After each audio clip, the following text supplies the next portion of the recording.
जय हिंद साथियों, आशा करते हैं कि आप घर में ही होंगे और इस लॉकडाउन का संपूर्ण फायदा उठा रहे होंगे। साथियों, जो हमारी इस सीरीज में चर्चा चल रही थी वो इतिहास के कुछ खंडों को लेकर चल रही थी, जिसमें हमने इतिहास के कुछ टॉपिक्स पर पर्याप्त डिस्कशन किया था। परंतु आज हम थोड़ा सा इतिहास की सीरीज को थोड़ा सा ब्रेक डाउन करने वाले हैं और इसकी जगह पर कुछ दिन के लिए हम एमपी की सीरीज स्टार्ट कर रहे हैं, जिसमें हम आज का जो पूरा का पूरा सेशन है वो मध्य प्रदेश का जो सामान्य अध्ययन है या एमपी का जीके है या एमपी का जीएस है, इसको किस तरीके से पढ़ा जाए, इसको पढ़ने के लिए हमारी अप्रोच कैसी होनी चाहिए, हम किस तरीके से मध्य प्रदेश को पढ़ें ताकि उसके समस्त फैक्ट, समस्त थ्योरीज कवर हो जाएं। तो उस पर भी एक बृहद चर्चा रहेगी। साथ ही साथ इस बात को भी बताने का पूरा प्रयास किया जाए कि एमपी को रटने की बजाय मैपिंग और एक एक कंसेप्ट को समझने का प्रयास किया जाए, क्योंकि आप देखते हैं कि मध्य प्रदेश जैसे सब्जेक्ट्स में नित्य नए फैक्ट बनते हैं, रोज नए नए तथ्य आते हैं। तो ऐसे तथ्यों को निरंतर तरीके से समेटना तो बड़ा मुश्किल होता है, परंतु हम एक बेसिक मध्य प्रदेश का जीके तैयार कर सकते हैं और साथ ही हम मध्य प्रदेश के करंट से किस प्रकार से अपडेट रह सकते हैं, इस विषय पर भी आज की चर्चा होने वाली है। तो निष्कर्ष अकेडमी के साथ बने रहिए पूरे सेशन के लिए, और आज हम जो चर्चा करने वाले हैं वो इसी प्रकार से करने वाले हैं। तो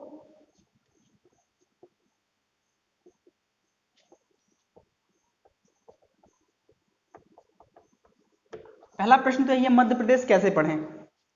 देखो, मध्य प्रदेश आपको पता है सबसे सरल सब्जेक्ट यही है, परंतु उसमें दिक्कत क्या है, इसमें फैक्ट बहुत ज्यादा है, तथ्य बहुत ज्यादा है। तो ऐसे तथ्यों को याद रखने के लिए या दिमाग में बैठाने के लिए क्या करना चाहिए, या कह सकते हैं मध्य प्रदेश के पढ़ने की अप्रोच क्या होनी चाहिए।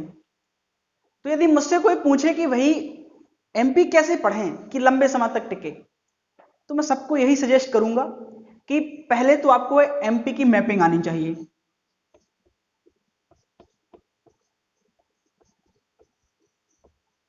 यदि आपसे एमपी की मैपिंग आती है और एमपी की मैपिंग के साथ साथ आपको पूरे जिले की लोकेशंस पता है, जितने भी जिले हैं मध्य प्रदेश में सारे जिलों की लोकेशंस पता हैं, तो फिर आपका एमपी जीके में हाथ थोड़ा सा अच्छा हो जाएगा, मजबूत हो जाएगा।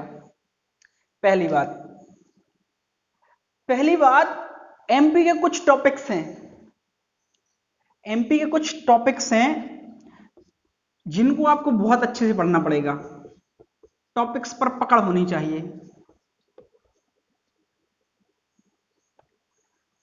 तो जो तीसरी बात होगी वो रहेंगे मध्य प्रदेश के करंट अफेयर से अवगत रहना है अपन लोगों को। देखो, हम कितना भी एमपी पढ़ लें, यदि एमपी के करंट अफेयर से अपन लोग परिचित नहीं है तो फिर वो एमपी किसी काम का नहीं है।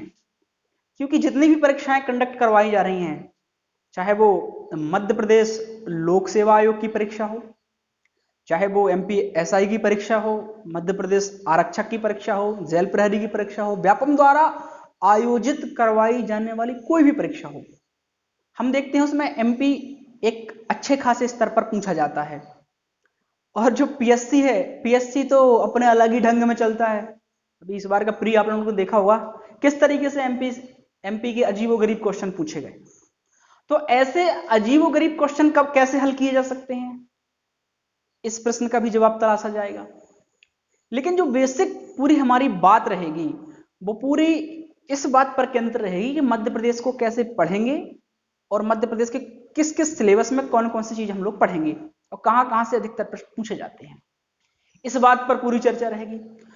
तो पहले मैं आपको यही बोलना चाहूंगा कि अपन मध्य प्रदेश पढ़ें तो एमपी की मैपिंग सबसे पहला काम हम यही करेंगे। आगामी जो 2 दिन आएंगे जब हम एमपी के सिलेबस वाइज पढ़ना स्टार्ट करेंगे तो उसमें 2 दिन तो हमारी मैपिंग ही चलेगी, ताकि प्रत्येक स्टूडेंट्स के दिमाग में जब एमपी का मैप जिले वाइज जिले दिमाग में सेट हो जाएगा तो वहां पर उसका काम बहुत आसान हो जाएगा। एक बात, इसके अलावा टॉपिक्स, कुछ अपने जनरल टॉपिक्स रहेंगे जिन पे अपन को अच्छी खासी पकड़ बनाना है। जैसे एक टॉपिक्स रहेगा हमारा ज्योग्राफी के ऊपर, एक टॉपिक्स रहेगा हमारा हिस्ट्री के ऊपर, और एक रहेगा यहाँ के एडमिनिस्ट्रेशन से ऊपर। तो बेसिकली देखा ये गया है कि जो वनडे एग्जाम है, वनडे एग्जाम में वो क्या रहा है, अधिकतर जो क्वेश्चन आ रहे हैं एमपीजीके से वो ज्योग्राफी से रिलेटेड पूछे जा रहे हैं। इसके अलावा जो दूसरे प्रश्नों को वो पकड़ रहा है, वो पकड़ रहा है मध्य प्रदेश के आर्ट एंड कल्चर से, मध्य प्रदेश के कला संस्कृति से भी वो भरपूर प्रश्न पूछ रहा है। तो हमें कोशिश क्या करनी है, हमें कोशिश करनी है इसके इंटरलिंक की। तो जनरली सभी लोग मध्य प्रदेश को एक ही वे में पढ़ाते हैं, परंतु हमने यहां पे क्या किया है, हमने एमपी को सेगमेंट्स में बांट लिया है। तो हम क्या करेंगे, एमपी को मैपिंग करेंगे, टॉपिक्स पढ़ेंगे, मध्य प्रदेश के करंट से अपडेट रहेंगे, और पूरे के पूरे एमपी के सिलेबस को, एमपी जीके के सिलेबस को हम सेगमेंट्स में बांट लेंगे। किस में बांट लेंगे, सेगमेंट्स में बांट लेंगे या भागों में बांट लेंगे। साथियों जो हमारा पहला भाग होगा उसमें हम पढ़ेंगे, या ऐसा भी कर सकते हैं एमपी को यूनिट्स में बांट सकते हैं, कुल 7 यूनिट्स में अपन को बांटना है इसको। जैसे हमारी फर्स्ट यूनिट रहेगी, ठीक है ना, शायद आप लोगों को दिख ना रहा होगा यहां से, जो हमारी फर्स्ट यूनिट रहेगी वो हमारी रहेगी मध्य प्रदेश के विविध से। किससे रिलेटेड रहेगी, मध्य प्रदेश के विविध से, मिसलेनियस। इस विविध में क्या पढ़ेंगे हम लोग, इस विविध में हम लोग पढ़ने वाले हैं एक तो general introduction of Madhya Pradesh, मतलब मध्य प्रदेश का सामान्य परिचय पढ़ने वाले हैं। इसके अलावा जो विविध के अंदर हम लोग सेकंड चैप्टर पढ़ेंगे वो पढ़ेंगे मध्य प्रदेश का प्रशासनिक विभाजन, ये फर्स्ट यूनिट में हम लोग पढ़ेंगे। इसके बाद हम आएंगे अपनी सेकेंड यूनिट में, ये सबसे खास यूनिट रहेगी, सबसे इंपॉर्टेंट यूनिट रहेगी। इस सेकेंड यूनिट को हमें कई पार्ट्स में बांटना है। इस सेकेंड यूनिट का नाम होगा हमारी ज्योग्राफी या मध्य प्रदेश का भूगोल। इस जो सेकेंड यूनिट रहेगी, इस सेकेंड यूनिट में हम जनरली मध्य प्रदेश के भूगोल को कवर करने का प्रयास करेंगे। इसके अलावा जो हमारी थर्ड यूनिट आएगी यहां पे, वो हमारी जो थर्ड यूनिट रहेगी, ये थर्ड यूनिट रहेगी हमारी मध्य प्रदेश के इतिहास से संबंधित। इसमें हम लोग पढ़ेंगे मध्य प्रदेश का इतिहास। क्लियर। इसके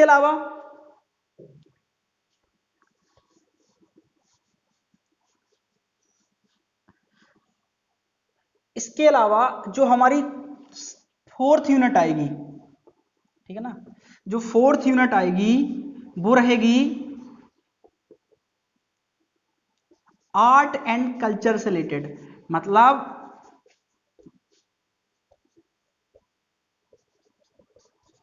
जो हमारी चौथी यूनिट रहेगी वो रहेगी मध्य प्रदेश की कला और संस्कृति से। जैसे जितने भी हमारे यहाँ के नृत्य होंगे, संगीत होंगे, चित्रकला होगी, प्रदर्शनियां होंगी, संगीत अकादमियां होंगी, सांस्कृतिक समारोह होंगे, सम्मान होंगे, पुरस्कार होंगे, शिक्षा होगी, ये जो सारी की सारी चीजें जो हमारे आर्ट एंड कल्चर से रिलेटेड होती हैं, और ये जो आर्ट एंड कल्चर सब्जेक्ट्स होता है बेसिकली ये इतिहास के अंदर ही समाहित होता है। तो खैर उसके लिए लेकिन हमने अलग किया है, हम इतिहास को एक अलग यूनिट के अंतर्गत पढ़ेंगे कि भाई मध्य प्रदेश का इतिहास क्या है, और इसके अलावा मध्य प्रदेश की कला और संस्कृति को भी पढ़ेंगे।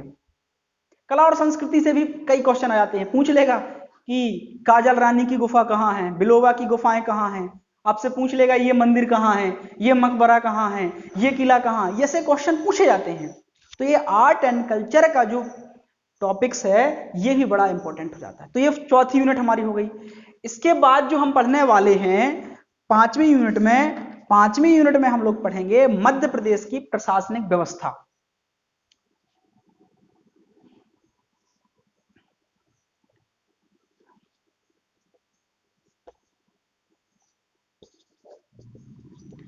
5वीं यूनिट हमारी होगी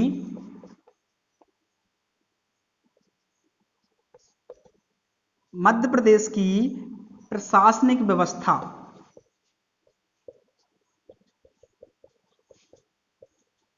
और इसके अलावा जो हमारी 6वीं यूनिट रहेगी,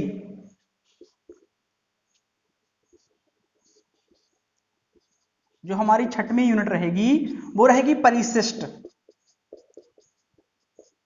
जो नित्य नई चीजें बदलेंगी उसको हम लोग परिशिष्ट में समाहित करेंगे। आपने देखो एमपी में बहुत सारे चेंजेस होते हैं, नई नई चीजें आती हैं, जुड़ती हैं, कुछ खत्म होती हैं। तो इन सारी चीजों को जितना भी एनालिसिस होगा वो पूरा का पूरा हम हमारी जो यूनिट 6वीं यूनिट रहेगी परिशिष्ट, इस परिशिष्ट के अंदर हम लोग कवर करने का प्रयास करेंगे। इसके बाद हम लोग सबसे लास्ट में पढ़ेंगे हम अपनी 7वीं यूनिट। ये बेसिकली होगा क्या, ये जो 7वीं यूनिट रहेगी ये हमारे पैरेलल चलती रहेगी। जैसे करंट अफेयर होता है वो तो रोज नया आता है, रोज बदलता है, रोज चेंज होता है। तो बेसिकली हम लोग करने क्या वाले हैं, इस करंट अफेयर को एमपी के साथ साथ पढ़ने वाले हैं। तो ये जो हमारी 7वीं यूनिट है ना, करंट अफेयर की, इसको हम साथ साथ पढ़ने वाले हैं। क्लियर? तो इस प्रकार से हमने अपने पूरे मध्य प्रदेश के सिलेबस को 7 यूनिट्स में डिकोड किया है। मध्य प्रदेश को हमने 7 भागों में बांटा है। करने के लिए मैं आपको 20-22 चैप्टर लिखवा सकता था, बता सकता था, परंतु मैं पहले ही बोल चुका हूं कि हमें एमपी रटना नहीं है, हमें एमपी पढ़ना नहीं है, हमें एमपी समझना है, हमें दिमाग में बैठाना है। यदि हमें किसी चीज को अच्छे से दिमाग में बैठाना है और लंबे समय तक इसे याददाश्त में बनाए रखना है तो विभिन्न प्रकार की हमें युक्तियों का प्रयोग करना पड़ेगा। तो एक यही युक्ति हमने आपके लिए खोज निकाली है कि क्यों ना एमपी को सेगमेंट्स में बांट दिया जाए। जब हम एमपी को सेगमेंट्स में बांट देंगे तो ये आपकी तैयारी के लिए एक प्रभावी कारक हो जाएगा और आप इसे दिमाग में सेटल कर पाएंगे। जैसे हमने बोला यूनिट फर्स्ट, जब से रिवीजन होगा तो हम आप लोगों से ऑफलाइन जब रूबरू होंगे तो आप लोगों से कई प्रकार के क्वेश्चन पूछे आएंगे। तो हमने कहा भैया यूनिट फर्स्ट, तो आपके दिमाग में सर यूनिट फर्स्ट मतलब विविध।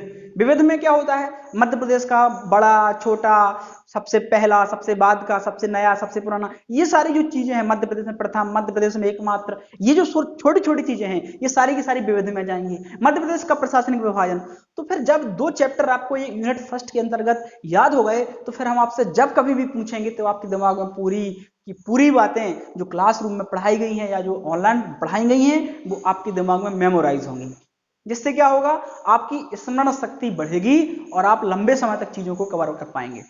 यदि मैं आपको यहाँ पे लाऊं, 3D मैप लगा दूं, सब कुछ रखा है ना, तो उससे कुछ नहीं होगा। उससे आप एक बार देख सकते हैं, हाँ एक बार उसको दिखा देगा हरा पीला रंगा चंगा दिख जाएगा, परंतु फिर वो मुझे लगता है जो वास्तव में किसी भी सब्जेक्ट को पढ़ने के लिए जो परसेप्शन होना चाहिए वो आपके दिमाग में एक परसेप्शन क्रिएट नहीं हो पाता।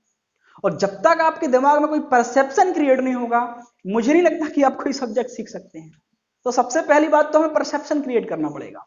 क्लियर? तो यही कारण है आपके दिमाग में एक अलग प्रकार से मैपिंग बने, इसके लिए हमने क्या किया है, हमने पूरे एमपी को 7 सेगमेंट्स में बांट दिया है। पहले सेगमेंट्स में हम विविध का अध्ययन करेंगे, सेकंड सेगमेंट्स में हम भूगोल के कुछ विषय देखेंगे, जो थर्ड सेगमेंट्स रहेगा या थर्ड यूनिट रहेगी हम इसमें इतिहास के देखेंगे कि मध्य प्रदेश के संबंध में इतिहास क्या बोलता है, मध्य प्रदेश में प्राचीन इतिहास के क्या प्रमाण हैं, मध्य प्रदेश में मध्यकालीन इतिहास के क्या प्रमाण हैं, मध्य प्रदेश में मुगलों की अवस्थिति कैसी थी, मध्य प्रदेश में अंग्रेजों ने कैसे रूल किया, मध्य प्रदेश में सिंधियाओं का क्या रोल रहा, मध्य प्रदेश में होलकर्स का क्या रोल रहा, मध्य प्रदेश में बुंदेलाओं का क्या प्रभुत्व रहा, मध्य प्रदेश में खलचुरियों ने कैसे शासन किया, मध्य प्रदेश में सातवाहन ने कैसे रूल किया। तो जितने भी हमारे यहाँ वंश हुए हैं उन सारे वंश, चाहे वो परमार से लेके बुंदेला से लेके कोई भी वंश रहा हो, उन सारे वंशों की पर्याप्त चर्चा होगी, वो हमारे इतिहास खंड के अंतर्गत होगी। इसके बाद हम सीधे चले जाएंगे, इतिहास से रिलेटेड ही एक यूनिट होती है हमारी यूनिट 4, जिसे हमने नाम दिया है art and culture of MP, मतलब मध्य प्रदेश की कला और संस्कृति। तो मध्य प्रदेश की कला और संस्कृति से हम लोग बहुत सारी चीजें सीखने का प्रयास करेंगे कि मध्य प्रदेश में चित्रकला कैसी है, नृत्य शैली कौन सी है, लोक नृत्य कौन कौन से हैं, और हमारे यहाँ भाषा शैली कैसी है, लोगों का रहन सहन, पहनावा, और इसके अलावा और भी बहुत सारी जो चीजें हैं जो हमारी संस्कृति को प्रत्यक्ष रूप से प्रभावित करती हैं या प्रत्यक्ष रूप से जुड़ी हुई हैं, ऐसी सारी चीजों को हम लोग कहाँ डिस्कस करेंगे, आर्ट एंड कल्चर वाले चैप्टर में डिस्कस करेंगे। इसके बाद मध्य प्रदेश की प्रशासनिक संरचना, कि भाई मध्य प्रदेश में प्रशासन कैसा है, विधानमंडल कैसा है, मध्य प्रदेश में सूचना आयोग है तो कैसा है, मध्य प्रदेश का लोक सेवा आयोग कैसा है, मध्य प्रदेश का वित्त आयोग कैसा है, मध्य प्रदेश में पुलिस संरचना कैसी है, मध्य प्रदेश में मुख्यमंत्री कब से कौन आए, मध्य प्रदेश में राज्यपाल का क्या योगदान रहा, कैसे आए, सूचना आयुक्त कैसे आए, निर्वाचन आयुक्त कैसे आए, जितनी सारी चीजें हैं जो कहीं ना कहीं हमारे एडमिनिस्ट्रेशन से रिलेटेड हैं या हमारे पॉलिटी खंड से जुड़ी हुई हैं, वो सारी की चर्चा हमारी के अंदर रहेगी सेगमेंट्स नंबर 5 में। क्लियर? इतनी बात आपको स्पष्ट हो गई? ठीक है। इसके बाद जो हमारी आएगी अगली यूनिट वो रहेगी 6वीं यूनिट।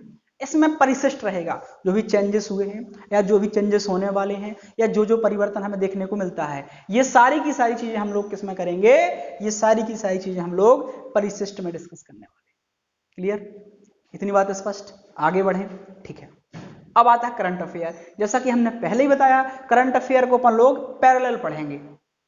जैसे अब बोलेंगे सर पैरेलल कैसे पढ़ सकते हैं इसे अपन लोग, जैसे सपोज करिए मैंने एक चैप्टर उठाया, जैसे हमने मध्य प्रदेश की नदी घाटी परियोजनाओं का चैप्टर उठाया, तो उसमें डिस्कस करेंगे कि पुराने समय में नदी घाटी परियोजना का स्वरूप क्या था, नए समय में नदी घाटी परियोजना कैसी आई, कौन कौन सी नदी घाटी परियोजना अस्तित्व में है, कौन कौन सी निर्माणाधीन है, किन किन का शिलान्यास हो चुका है, नदी जोड़ो परियोजनाओं के तहत किन किन नदियों को जोड़कर एक नई परियोजना विकसित की जा रही है। तो जो करंट के झरोकों से जो भी चीज मिलेगी उसे हम वही बताने का प्रयास करेंगे। इतनी बात स्पष्ट हो रही है आपको? ठीक है। तो ये तो हमने आपको जनरली आपको मोटा माटी सिलेबस बताया, मतलब सेगमेंट्स बताया, अभी सिलेबस नहीं बताया। अभी आपको हमने केवल ये बताया एमपी को हमको 7 भागों में बांटना है या 7 यूनिट्स में डिवाइड करना है। ठीक है। इसके साथ साथ आपके लिए कुछ वर्क भी रहेंगे, है ना। जैसे एमपी में जैसे हम लोग यहाँ पे मैप बनाते हैं, आपको जिले वाइज जिले सब कुछ बताते हैं, तो आपको घर में भी ये सारी चीजें करनी है, क्योंकि और घर में चीजों को करने से पहले आपको सुनना बहुत जरूरी है। आप जितना अच्छा सुनेंगे आप उतना अच्छा सीखेंगे, इस बात की गारंटी है। इसलिए सुनना सीखिए पहले तो, और फिर बाकी बची हुई बातें हैं किताबी, तो किताब तो मुझे भी 8-10 किताबें तो लगभग याद ही हैं, तो डजंट मैटर ये करता है कि आप सीख कैसे पा रहे हैं। सीखने का प्रयास करना है ताकि वो लंबे समय तक टिका रहे। यदि आपने सुन लिया तो सुनाओ फिर गया, सुनना है, पढ़ना है, करके देखना है, समझना है और लंबे समय तक उसे मेमोराइज रखना है, तब जाकर के आप कोई भी एग्जाम में एमपी को अच्छे से टैकल कर सकते हैं। और एक बात और बता रहे हैं, एमपी में मान के चलो 20 नंबर की आपकी एमपी आ रही किसी सब्जेक्ट में, तो वो 2 क्वेश्चन ऐसे देगा ना, आप 2 क्वेश्चन ऐसे देगा जो आपने कभी सुने ही नहीं होंगे। क्यों ऐसे क्वेश्चन? क्योंकि मध्य प्रदेश का सिलेबस एक सीमित है, उसमें करंट अफेयर जुड़ता है, और जब कभी भी हम उस चीज को करंट अफेयर से अछूते रह जाते हैं तब वो चीज हमारे ऊपर से निकल जाती है और वो लगता है कि हमने तो ये चीज कभी सुनी नहीं और सर ने पढ़ाई नहीं कभी वो चीज। जैसे याद हो आपको, यदि इस बार की लोक सेवा आयोग की परीक्षा थी 2019 वाला जो हुआ था प्री, है ना, 2020 में हालांकि कंडक्ट हुआ है वो जनवरी में अभी, तो उसमें एक क्वेश्चन आया था, आपने सुना था कि बोधन दउआ किसका सेनापति है। ये बड़ा क्षेत्रीय क्वेश्चन है, हालांकि इसे ये भी नहीं बोल सकते कि इसका एमपी के इतिहास में क्या मतलब है, तो वो इसलिए हाईलाइट था, है ना, शाहगढ़ यहीं पे रियासत है सागर के पास, है ना, तो वो क्वेश्चन इसलिए हाईलाइट था क्योंकि वहां के लोकल लोगों की मांग थी, क्योंकि बोधन दउआ जो सेनापति था काफी चर्चित था, तो वहां के लोगों की मांग थी कि इनके लिए कुछ किया जाए हमारे एरिया में, या हमारे लिए यहाँ पे चाक चौबारे बनाए जाए या फिर कोई एक चौराहा बनाया जाए, उसका नामकरण किया जाए। तो कई लोगों की ऐसी मांग थी, तो वो मुद्दा थोड़ा सा क्षेत्रीय स्तर पर, जिला पटल पर आया था या संभाग स्तर पर आया था, तो फिर आयोग वाले ने उसे नोटिस किया और क्वेश्चन बना दिया। अब हमारे साथ क्या हुआ था, अपन लोगों ने जनरली क्या किया, उस चीज को नोटिस नहीं किया। तो कहने का मतलब ये है, हर चीज पढ़ें, आंख नाक कान खुले रखें, ठीक है ना, तब जाकर के आप अच्छे से सीख पाएंगे और आपको अभी कभी क्वेश्चन परेशान नहीं करेंगे। क्लियर? इतनी बात स्पष्ट है? आगे बढ़ें। ठीक है। तो अब यहां पर हमारी पर्याप्त चर्चा हो चुकी है कि हमें मध्य प्रदेश को पढ़ने की अप्रोच कैसी होनी है, मैपिंग कैसे करनी है, हमें मध्य प्रदेश को सिलेबस को बांटना कैसे है सेगमेंट्स में, हमें मध्य प्रदेश के कुछ टॉपिक्स पर कमांड कैसे करनी है, और हमें मध्य प्रदेश के करंट अफेयर्स को किस प्रकार से कवर करना है। ये सारी की सारी चर्चाएं हमारी हो चुकी हैं। अब थोड़ा सा इस क्रम में आगे चलते हैं और कोशिश ये करें कि वीडियो को आराम से पॉज करें, ये सारा का सारा सिलेबस नोट कर लें, क्योंकि आगे की जितनी भी क्लासेस होंगी ना पूरी की पूरी इन्हीं यूनिट्स पर बेस्ड होंगी। यदि आपने सिलेबस ही नहीं लिखा होगा, आप जिस तरीके से पहले आप पढ़ते आ रहे हो उसी पैटर्न पर पढ़ेंगे तो फिर तो हो गया आपका, है ना, तब तो फिर आप भवसागर से पार बहुत जल्दी हो गए, है ना।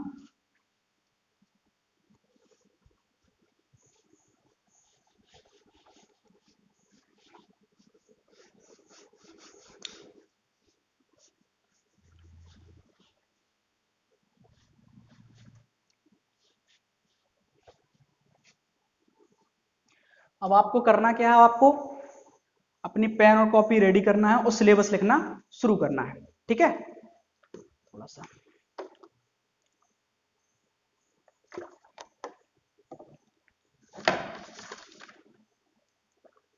सबसे पहले यूनिट, तो पहली यूनिट हमारी कौन थी, जल्दी बताते चलेंगे, आप लोग बोलते चलेंगे। पहली यूनिट पढ़ना है हमें विविध। जल्दी बताओ विविध में पहला चैप्टर कौन सा रहेगा हमारा, क्या रहेगा, मध्य प्रदेश का सामान्य परिचय। इसके बाद जो हमारा दूसरा चैप्टर रहेगा वो कौन सा रहेगा, मध्य प्रदेश का प्रशासनिक विभाजन, ठीक है ना। इतनी बात स्पष्ट है आप लोगों को। अब ये तो फर्स्ट यूनिट हो गई। अब इसके बाद आएगी हमारी कौन सी यूनिट, सेकेंड यूनिट। इस सेकेंड यूनिट का नाम रहेगा भूगोल। सेकेंड यूनिट का नाम रहेगा भूगोल। अब इस भूगोल के भी कुछ टॉपिक्स को हमें बांट लेना है। देखो पहला जो टॉपिक रहेगा वो रहेगा मध्य प्रदेश की भौगोलिक स्थिति। हम इस टॉपिक पर मध्य प्रदेश की भौगोलिक स्थिति को जानेंगे, ठीक है ना। इसके बाद भौगोलिक स्थिति के बाद हम लोग जानने का प्रयास करेंगे मध्य प्रदेश के प्राकृतिक विभागों को। दूसरा जो चैप्टर पढ़ेंगे हम भूगोल के अंदर वो पढ़ेंगे मध्य प्रदेश के प्राकृतिक विभाग।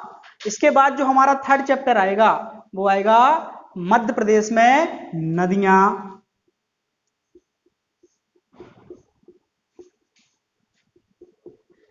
नदियों के बारे में संपूर्ण जानकारी। नदियों में ही एक चीज और पढ़ेंगे, नदियों और नदी घाटी परियोजनाएं।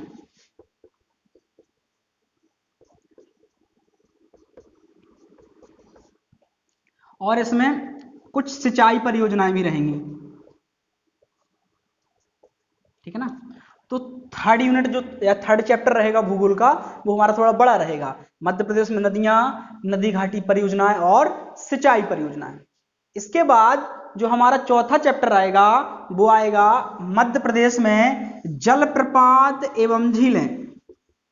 मध्य प्रदेश में जलप्रपात एवं झीलें, ना तो झीलों को पढ़ेंगे और जलप्रपातों को पढ़ेंगे। इसके बाद जो हमारा अगला चैप्टर आने वाला है वो आता है मध्य प्रदेश में जलवायु, कि भाई मध्य प्रदेश की जलवायु कैसी है। तो मध्य प्रदेश में जलवायु, और पढ़ेंगे हम मध्य प्रदेश में मिट्टी, कि आखिर मध्य प्रदेश में मिट्टियां कौन कौन सी हैं। तो मध्य प्रदेश में मिट्टी या मध्य प्रदेश की मिट्टियां, ठीक है ना। तो पहले भौगोलिक स्थिति पढ़ेंगे, फिर पढ़ेंगे प्राकृतिक विभाग, फिर पढ़ेंगे मध्य प्रदेश में नदियां, नदी घाटी परियोजनाएं, सिंचाई परियोजनाएं। उसके बाद जो अगला टॉपिक रहेगा जलप्रपात और झीलों से रिलेटेड रहेगा। और इसके बाद जो लास्ट आएगा या मध्य प्रदेश में जलवायु के बाद जो हमारा टॉपिक आएगा वो आएगा मध्य प्रदेश में मिट्टियां। उसके बाद भी हमारी जो चर्चा रहेगी वो आ जाएगी मध्य प्रदेश में वन्य जीव। वन्यजीव, पादप, राष्ट्रीय उद्यान, ठीक है ना। तो ये सारी चीजें जो है वो सब किस में पढ़ेंगे हम लोग, मध्य प्रदेश में वन्यजीव वाले चैप्टर में पढ़ेंगे। तो मध्य प्रदेश में वन्यजीव, पादप, राष्ट्रीय उद्यान, ठीक है ना, राष्ट्रीय उद्यान, अभ्यारण्य, ये सारे किस में पढ़ेंगे हम लोग, इसी में पढ़ने वाले हैं, ठीक है ना। तो इसमें अभ्यारण्य और नोट कर लीजिए आप लोग, साथ में नोट करते जाइएगा, ठीक है। अब चलते पर लोग आगे। तो ये फर्स्ट यूनिट आपने नोट कर ली होगी, अब इसको मिटा देते हैं।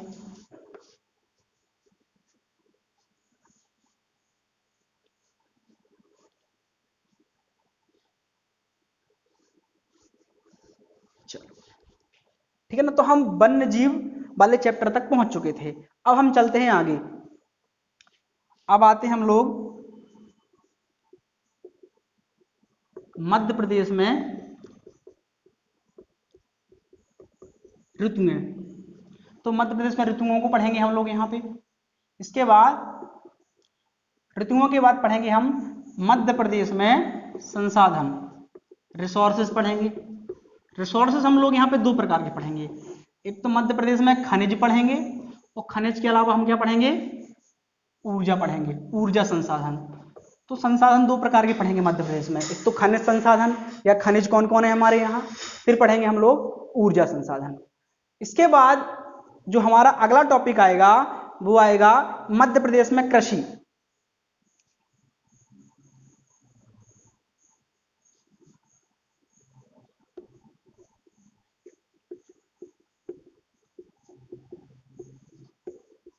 मध्य प्रदेश में कृषि, ये विशेष संदर्भ में रहेगा आपका, क्योंकि ये बहुत इंपॉर्टेंट टॉपिक है। इसके बाद जो हमारा अगला चैप्टर रहेगा वो कृषि के बाद रहेगा पशुपालन, कि भाई मध्य प्रदेश में पशुओं की स्थिति कैसा है, ठीक है ना। इसके बाद हमारा अगला चैप्टर रहेगा पशुपालन के बाद, वो रहेगा उद्योग, ठीक है ना, उद्योग रहेगा। उद्योग के बाद रहेगा परिवहन, परिवहन के बाद रहेगा संचार, ठीक है। तो यहां पे देखिएगा आप लोग, कृषि के बाद हम लोग पढ़ेंगे मध्य प्रदेश का पशुपालन, मध्य प्रदेश में उद्योग, मध्य प्रदेश में परिवहन, मध्य प्रदेश में संचार, और संचार के बाद जो हमारा चैप्टर रहेगा बहुत इंपॉर्टेंट, इससे कई बार प्रश्न आते हैं, उसका नाम रहेगा मध्य प्रदेश में जनजाति। जनजातियों के बाद लास्ट टॉपिक हमारा ज्योग्राफी से रिलेटेड रहेगा, उसका नाम होगा मध्य प्रदेश की जननांकिकी, या जैसे हम बोलेंगे मध्य प्रदेश की जनगणना। क्लियर। तो इस प्रकार से आप देख पा रहे होंगे कि हम लोग क्या क्या पढ़ने वाले हैं इसमें, पशुपालन के बाद उद्योग, परिवहन, संचार, मध्य प्रदेश में जनजाति और मध्य प्रदेश की जननांकिकी। ये हमारी रहेगी सेकेंड यूनिट, जिसमें हम भूगोल को डिस्कस करने वाले हैं मध्य प्रदेश की। इसके बाद फिर हम आएंगे थर्ड यूनिट लेकर के, उसका नाम रहेगा मध्य प्रदेश का इतिहास। तो हम एमपी की हिस्ट्री लेकर के आएंगे। क्लियर, लिख लिया सबने, इसको मिटा देते हैं।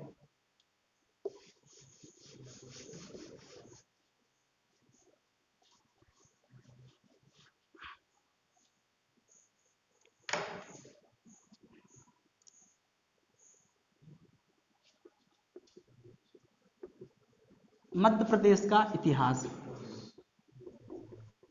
ठीक है ना। इसमें हम पहला चैप्टर पढ़ेंगे मध्य प्रदेश के पुरातात्विक स्थल और उत्खनन, पहला तो ये पढ़ेंगे हम। उसके बाद प्राचीन इतिहास पढ़ेंगे हम मध्य प्रदेश का, ठीक है ना। फिर इसके बाद मध्यकालीन इतिहास रहेगा, मध्यकालीन इतिहास में खासकर मुगलों के संदर्भ में, और इसके बाद रहेगा आधुनिक इतिहास, आधुनिक इतिहास अंग्रेजों के संदर्भ में। और यहां पे राष्ट्रीय आंदोलन में मध्य प्रदेश का योगदान।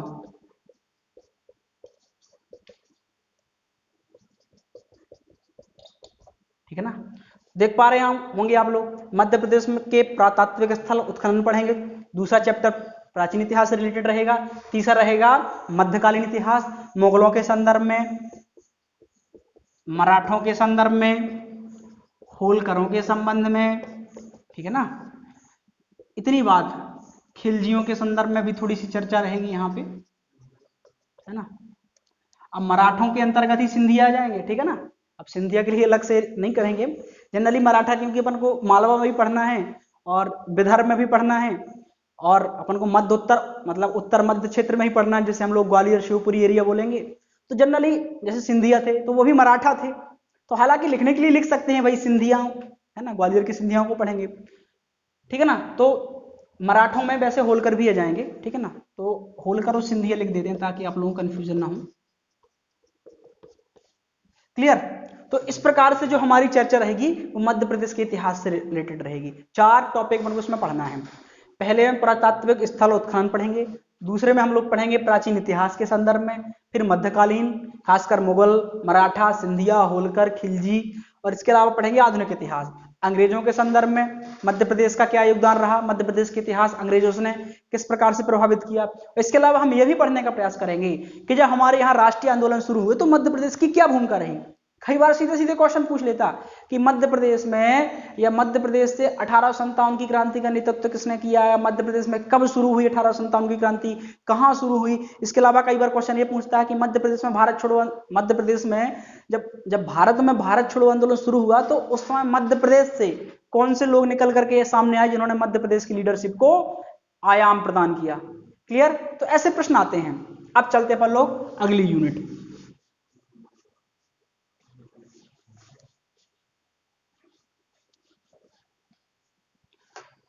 ये रहेगी यूनिट नंबर 4। इसका नाम रहेगा मध्य प्रदेश की, बहुत ही इंपॉर्टेंट टॉपिक है, मध्य प्रदेश की कला और संस्कृति। ठीक है ना,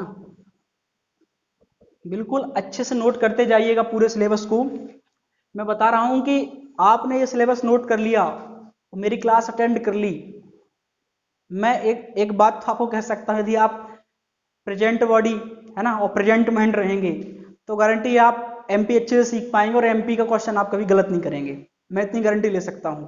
ठीक है ना, ऐसा ना हो कि आप बैठे हैं फिर पता ही नहीं, है ना।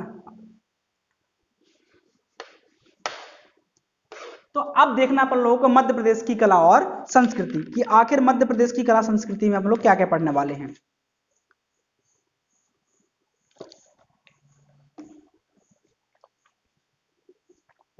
तो पहले तो पढ़ेंगे हम मध्य प्रदेश में संगीत, म्यूजिक, म्यूजिशियन पढ़ेंगे, संगीत की विधाएं कौन कौन सी ये पढ़ेंगे। संगीत के बाद हम लोग पढ़ेंगे मध्य प्रदेश की चित्रकलाएं पढ़ेंगे। ठीक है ना, चित्रकलाएं, और मध्य प्रदेश के नृत्य भी पढ़ेंगे। इसके बाद जो हम लोग पढ़ने वाले हैं वो पढ़ने वाले हैं मेले, सम्मान, पुरस्कार, मध्य प्रदेश के मेले, सम्मान, पुरस्कार। सम्मान और पुरस्कार में अंतर है, थोड़ा सा बताएंगे जब वहां पे टॉपिक में आएंगे। इसके अलावा हम लोग पढ़ेंगे मध्य प्रदेश में सांस्कृतिक समारोह पढ़ेंगे कौन कौन से होते हैं, अकादमियां पढ़ेंगे हम लोग, है ना। हम लोग पढ़ेंगे मध्य प्रदेश के महल, किले, मकबरे, समाधियां, और ही पढ़ेंगे हम लोग गुफाएं। ये पूरा का पूरा जो चैप्टर रहेगा या पूरी की पूरी ये यूनिट रहेगी, ये पूरी की पूरी फैक्चुअल यूनिट रहेगी, क्योंकि यहां से बहुत सारे फैक्ट बनते हैं। इसलिए जो पूरी ये यूनिट है ये पूरी की पूरी कैसी रहेगी, फैक्चुअल रहेगी। एट लास्ट हम लोग जो टॉपिक पढ़ेंगे इसमें वो पढ़ेंगे टूरिज्म इन एमपी, मतलब मध्य प्रदेश में पर्यटन। तो ये रहेगा हमारा इस चैप्टर से। क्लियर। तो ये जो चीजें पढ़ेंगे ये सब पढ़ेंगे हम लोग कहाँ पे, ये पढ़ेंगे हम यूनिट 4 में। तो यूनिट 4 में हम लोग बेसिकली मध्य प्रदेश की कला और संस्कृति पढ़ने वाले हैं, जिसमें मध्य प्रदेश में संगीत की विधाएं, संगीतज्ञ, मध्य प्रदेश में चित्रकलाएं, नृत्य कलाएं, मध्य प्रदेश में मेले, सम्मान, पुरस्कार, सांस्कृतिक समारोह, अकादमियां, महल, किले, मकबरा, समाधियां, गुफाएं, और मध्य प्रदेश में पर्यटन, ये सारी की सारी चीजें हम लोग डिस्कस करने वाले हैं। अब जो यूनिट हमारी छठवीं रहेगी वो रहेगी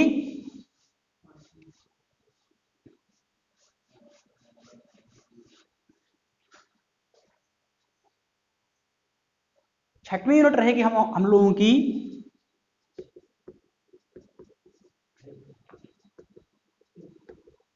मध्य प्रदेश की प्रशासनिक व्यवस्था, ठीक है ना। अब इस प्रशासनिक व्यवस्था में कौन कौन पढ़ेंगे हम लोग, अच्छा सॉरी, ये 5वीं यूनिट रहेगी, ठीक है ना। तो 5 मिनट में हम लोग क्या पढ़ेंगे, मध्य प्रदेश की प्रशासनिक व्यवस्था, क्लियर। तो प्रशासनिक व्यवस्था में हम लोग क्या पढ़ेंगे, मध्य प्रदेश में पुलिस प्रशासन कैसा है इसको पढ़ेंगे, मध्य प्रदेश के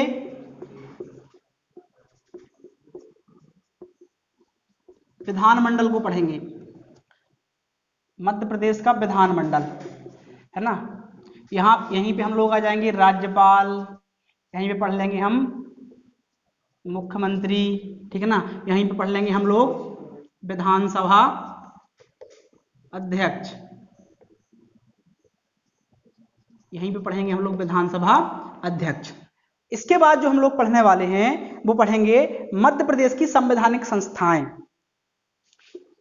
मध्य प्रदेश की संवैधानिक संस्थाएं जैसे कौन कौन है बताओ, जैसे मध्य प्रदेश का वित्त आयोग, मध्य प्रदेश का सूचना आयोग, मध्य प्रदेश का मानवाधिकार आयोग, और इसके अलावा जो हम अगली चीज पढ़ने वाले हैं वो पढ़ने वाले हैं मध्य प्रदेश का आयोग, जैसे हम लोग बोलते हैं मध्य प्रदेश लोक सेवा आयोग, तो एमपीपीएससी को भी पढ़ेंगे यहाँ पे, ठीक है ना। तो वित्त पढ़ेंगे, सूचना पढ़ेंगे, मानवाधिकार आयोग पढ़ेंगे, एमपीपीएससी पढ़ेंगे, और इसके अलावा भी हम अनेक प्रकार के आयोग पढ़ेंगे, जैसे अनुसूचित जाति आयोग, अनुसूचित जनजाति आयोग, ठीक है ना। तो ये भी हम सारे के सारे इसमें पढ़ेंगे। तो हम लिख देते हैं एससी और एसटी आयोग, क्लियर। अगला जो टॉपिक हमारा रहेगा प्रशासनिक व्यवस्था के अंतर्गत वो रहेगा मध्य प्रदेश में स्थानीय प्रशासन, है ना। मतलब मध्य प्रदेश में स्थानीय प्रशासन, स्थानीय प्रशासन मतलब पंचायती राज व्यवस्था। तो इसको हम दो भागों में पढ़ेंगे, एक तो ग्रामीण के लिए ग्रामीण क्षेत्रों का प्रशासन, और दूसरा पढ़ेंगे नगरीय निकाय का प्रशासन। ये पटवारी के लिए बड़ा इंपॉर्टेंट होता है ये चैप्टर पूरा, इसके लिए ऑफिशियल कई क्वेश्चन यहां से आते हैं, ठीक है ना। तो मध्य प्रदेश में स्थानीय प्रशासन को हम दो भागों में बांटेंगे, एक तो ग्रामीण क्षेत्रों का प्रशासन अलग से पढ़ेंगे, और इसके अलावा नगरीय निकाय का प्रशासन भी हम लोग अलग से डिस्कस करने का कार्य करेंगे।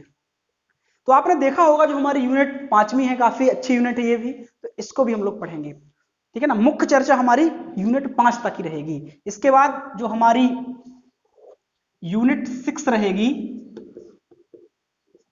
इसमें हम लोग क्या पढ़ने वाले हैं, यूनिट 6 में हम पढ़ेंगे परिशिष्ट, जो हमने आपको बताया था। और इसके अंतर्गत जो यूनिट 7वीं रहेगी, इसमें हम लोग क्या पढ़ने वाले हैं, इसमें हम लोग पढ़ने वाले हैं मध्य प्रदेश की समसामयिकी।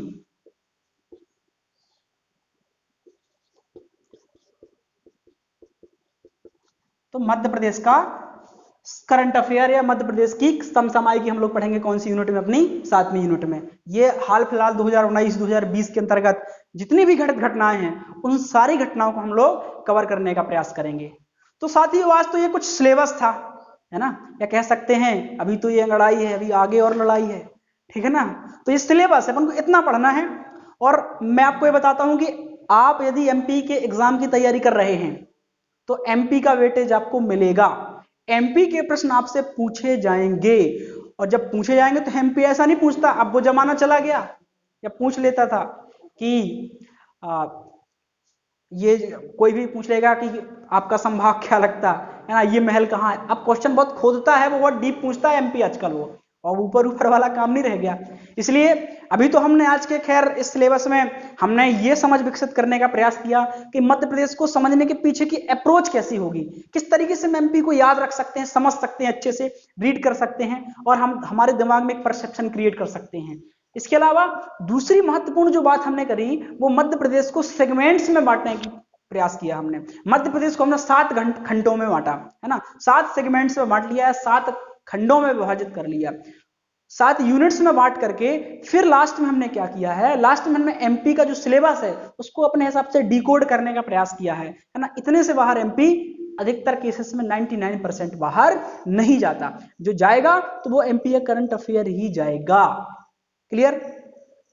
तो आशा है कि आप लोगों को आज का लेक्चर बहुत ही शानदार तरीके से पसंद आया होगा। तो आप निष्कर्ष एकेडमी के साथ जुड़े रहिए, हमारे चैनल को सब्सक्राइब कीजिए, अपने दोस्तों के साथ शेयर कीजिए और लाइक और कमेंट भी करिए। तो मिलते हैं अगले सेशन के साथ, तब तक के लिए जय हिंद, धन्यवाद।